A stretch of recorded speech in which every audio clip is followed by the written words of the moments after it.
Hello, everyone. I just wanted to make a quick video regarding the third essay that I'm asking you to write, which really is we're only talking about like a four-page essay here, 1,000 words, but really is meant to be a thoughtful uh, analysis, coming to terms with, one might say, of you with the first canon of the NSPE Code of Ethics. Engineers shall hold paramount the health, safety, welfare of the public, which is, again, I hope I've said this before to you or expressed this to you, which is the both the heart and soul of engineering ethics and perhaps the most difficult part of the NSPE code to really interpret in terms of what it actually requires you to do. It's a very simple injunction, but as we look at the real world and what engineers are faced with in actually doing their jobs, it is not a simple thing at all.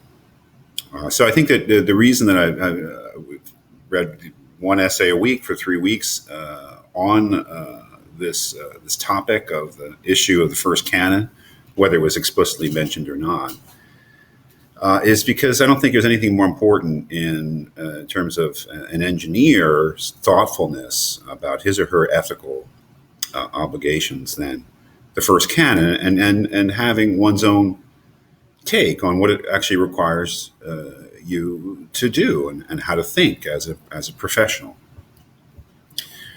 We've read three things, and each of them has its own agenda. Has perhaps a specific mission or purpose, each one of the authors that they want to achieve through their essays. But each one of these essays does, in one way or another, provide us with an interpretation of the first canon, of what it actually means and what it requires an engineer to do. We have Davis's Thinking Like an Engineer, Kipnis's Engineers Who Kill, and George's, what's it called, The Ethical Responsibilities of Engineers in Large Corporations, something to that effect. And each one of these essays offers a kind of an interpretation of the first canon. I leave it to you to think about what those interpretations are, but there are certainly significant stands being made in each one of these essays about what the canon would actually require an engineer to do.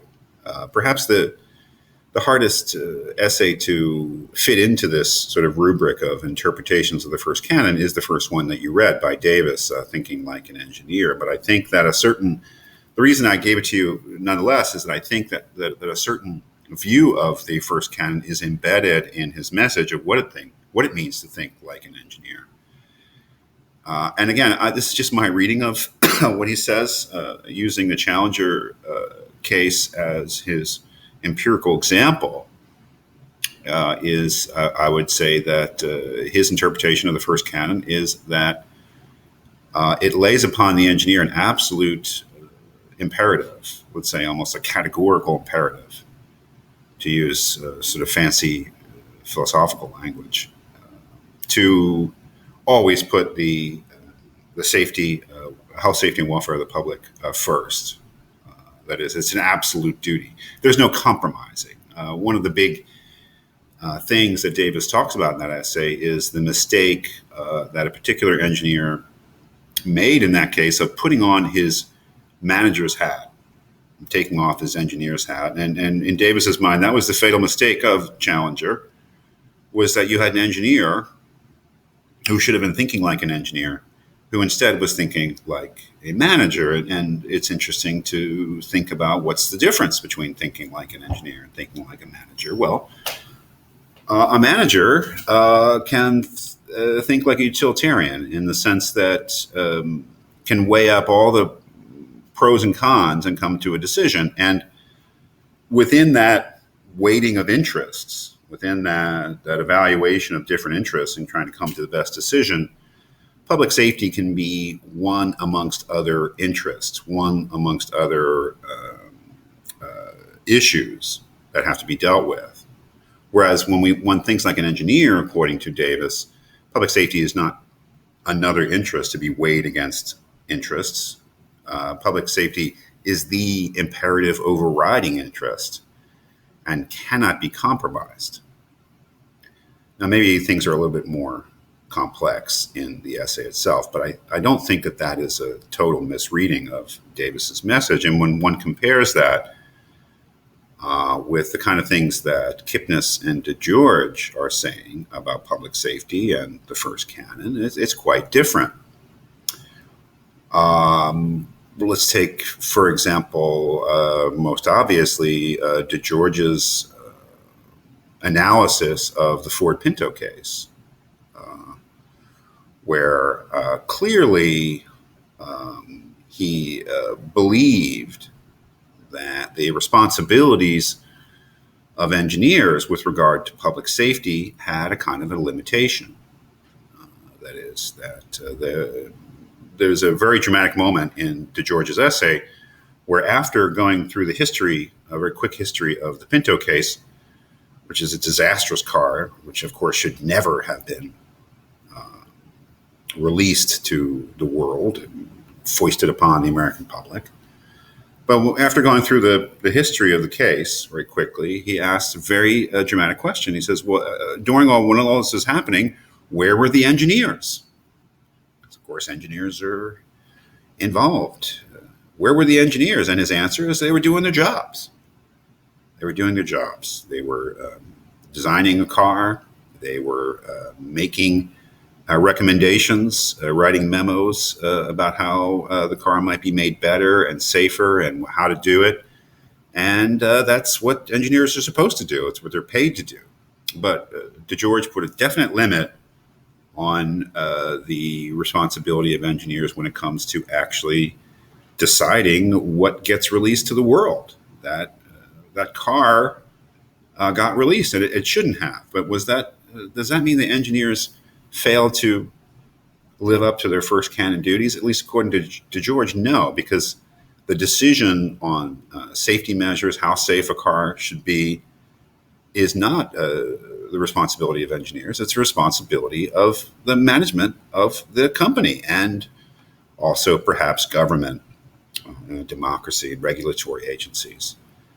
But the ultimate responsibility and the ethical responsibility of the Pinto lies with the executives at Ford who had final decisions.